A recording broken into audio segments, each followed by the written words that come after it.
Hello friends, तो आज हम ये पेपर सेकंड है और इसका हम 11 क्वेश्चन से इसकी शुरुआत करते हैं।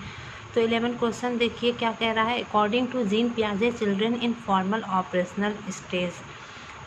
तो पहले हम ये देख लेते हैं कि जो मैंने आपको पिछली जो वीडियो थी उसमें आपसे पूछा था कि जोन ऑफ प्रॉक्सिमल डेवलपमेंट किसकी थ्योरी है।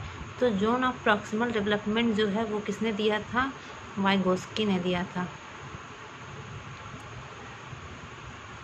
वाइगोस्की ने दिया था। तो वाइगोस्की ने अपनी थ्योरी में किसको क्या कहा है, सोशल कल्चरल थ्योरी इन्होंने दिया है, समाज को महत्वपूर्ण भूमिका बताया है बच्चों के लिए। तो अब अगला क्वेश्चन देख लीजिए, 11वां क्वेश्चन। अकॉर्डिंग टू जीन पियाजे children in formal operational stage. Jean पियाजे के अनुसार बच्चे अमूर्त संक्रियात्मक अवस्था में कब कहलाते हैं। तो जीन पियाजे जो है उन्होंने ये क्या है, स्विस साइकोलॉजिस्ट हैं, जो कि इन्होंने क्या दिया था, कौन सी थ्योरी दी थी, कॉग्निटिव थ्योरी दी थी, संज्ञानात्मक विकास दिया था। और इनकी जो इस थ्योरी में इन्होंने 4 स्टेज को दिया है। पहला है कि सेंसरी, पहला देख लीजिए, पहला है सेंसरी मतलब बच्चे अपने सेंसेस के थ्रू क्या करते हैं, चीज़ों को समझते हैं। दूसरा है कि pre operational stage. Pre operational stage में क्या होता है, बच्चे जो होते हैं children learn through pretence and play but are still not logical thinkers. बच्चे खेल से सीखते हैं और उसमें लॉजिकल थिंकिंग नहीं आती है, वो सोचने समझने की सलाहियत नहीं आती है अभी। तीसरी स्टेज जो है इनकी है concrete operational stage.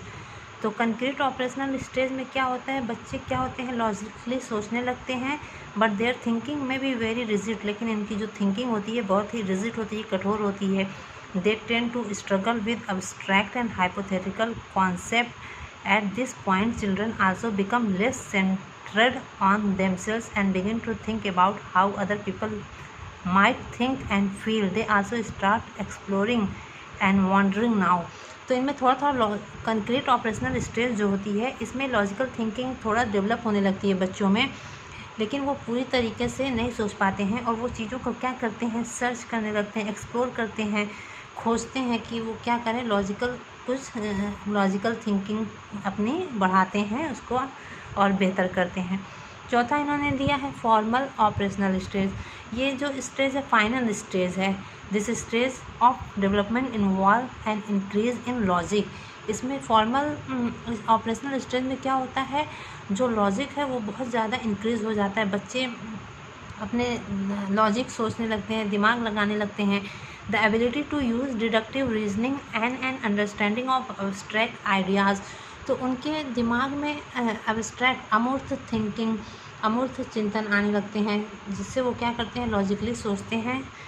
Eight this point children become capable of seeing more than one potential solution to the same problem, think more scientifically and logically about the world around them. तो वो किसी problem को क्या करते हैं, formal operational stage में बच्चे दिमाग लगाते हैं और किसी प्रॉब्लम को वो कई तरीके से सॉल्व करने की कोशिश करते हैं। तो इसमें इन्होंने जीन पियाजे ने 4 स्टेज दी है। सेंसरी जो होती है वो बर्थ से 2 ईयर्स तक होती है, और प्री ऑपरेशनल स्टेज जो होती है वो 2 से 7 ईयर्स तक होती है। फिर कंक्रीट ऑपरेशनल स्टेज जो है वो 7 से 11 ईयर्स तक होती है। एंड फाइनल हमारी जो स्टेज होती है, जीन पियाजे की जो फाइनल स्टेज है फॉर्मल ऑपरेशनल स्टेज, वो 11 से 15 ईयर्स के ऊपर की स्टेज होती है। तो इसमें पूछा है कि फॉर्मल ऑपरेशनल स्टेज हमारी जो लास्ट स्टेज है, इसमें क्या बच्चे करेंगे। उसके अनुसार अगर फॉर्मल ऑपरेशनल स्टेज में बच्चे पहुंच गए हैं तो जीन पियाजे के अनुसार बच्चों में क्या डेवलप होगा, begin to engage in make believe and symbolic play. प्रतीकात्मक और सांकेतिक खेलों में भाग लेना प्रारंभ करते हैं। ये तो फॉर्मल ऑपरेशनल स्टेज नहीं लग रही है। दूसरा ऑप्शन देखते हैं, are capable of hypothetic deductive reasoning and propositional thought. परिकल्पित निगमात्मक तर्क और प्रतिगप्ति चिंतन करने में समर्थ। तो ये हमारा ये ऑप्शन सही हो जाएगा, हाइपोथेटिक डिडक्टिव रीजनिंग। तर्क करने की क्षमता आ जाती है उनमें, लॉजिकली वो सोचने लगते हैं। और भी ऑप्शन देखते हैं, are bound by centration and irreversibility of thought. केंद्रीकरण और अनुत्क्रमणी सोच में आबद्ध हैं। ये तो फॉर्मल ऑपरेशनल स्टेज नहीं होगी। Can not conserve, classify and seriate, संरक्षण, वर्गीकरण और किसी चीज़ को क्लासीफाई करने में सक्षम नहीं होते हैं। जाहिर सी बात है, ये फॉर्मल ऑपरेशनल स्टेज है, ये लास्ट स्टेज है जिसमें बच्चों को क्या होती है, हाइपोथेटिव डिडक्टिव रीजनिंग आ जाती है, बच्चे लॉजिकली सोचने लगते हैं, कई कई विचार उनके आने लगते हैं। तो ये जो जीन पियाजे के अनुसार फॉर्मल ऑपरेशनल स्टेज में हमारा हो जाएगा are capable of hypothetical deductive reasoning आ जाती है। तो ये सेकंड ऑप्शन हमारा सही हो जाएगा।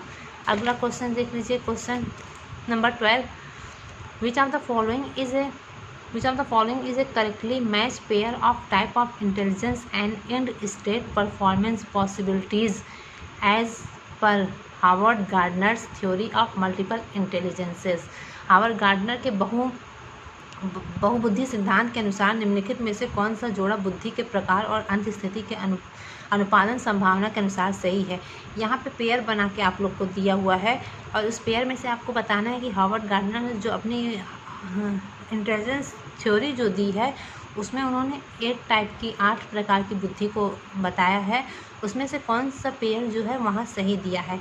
बॉडी काइनेस्थेटिक में एथलीट, शारीरिक गति संवेदना में क्या आते हैं, खिलाड़ी आते हैं, ये पेयर हमारा सही हो जाएगा। और भी हम ऑप्शन देखते हैं, स्पेशियल मतलब जिसको स्पेस की जगहों की जानकारी हो वो थेरेपिस्ट होते हैं, मनोवैज्ञानिक होते हैं, ये गलत हो जाएगा।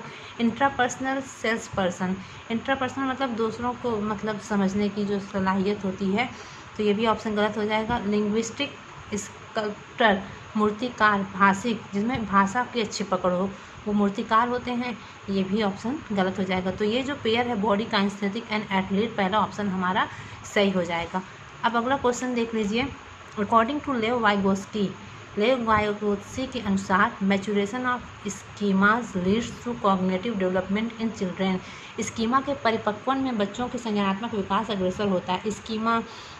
स्कीमा जो है वो पियाजे इसकी बात करते हैं, मतलब आपके दिमाग में कोई किसी चीज़ की जो मतलब अगर हम किसी चीज़ की बात कर रहे हैं तो वो चीज़ का मतलब जो स्ट्रक्चर है वो हमारे दिमाग में बस जाता है, उसको स्कीमा कहते हैं। लेकिन फ़िलहाल ये तो स्कीमा की बात पियाजे कहते हैं। तो हमें यहाँ पूछा कि लेव वाइगोस्की के अनुसार कौन सा ये जो ऑप्शन है वो सही हो जाएगा।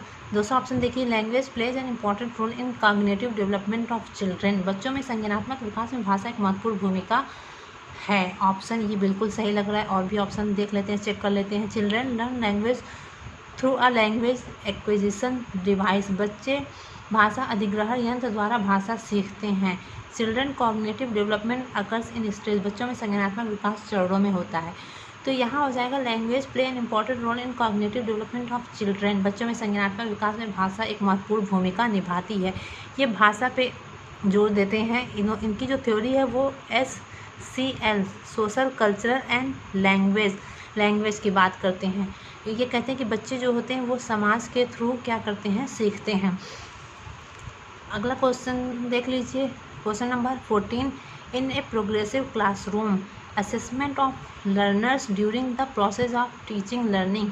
एक प्रगतिशील कक्षा में शिक्षण अधिगम प्रक्रिया के दौरान अधिगमकर्ताओं का मूल्यांकन is a very important since it gives insight into children's understanding and help the teacher to reflect on her pedagogy. बेहद महत्वपूर्ण है क्योंकि यह बच्चों की समझ की जानकारी देता है और अध्यापिका को अपने शिक्षा शास्त्र पर विचारने में सहायक होता है। ये ऑप्शन बिल्कुल सही लग रहा है। और भी ऑप्शन देखते हैं हम। Is not at all helpful in children's learning.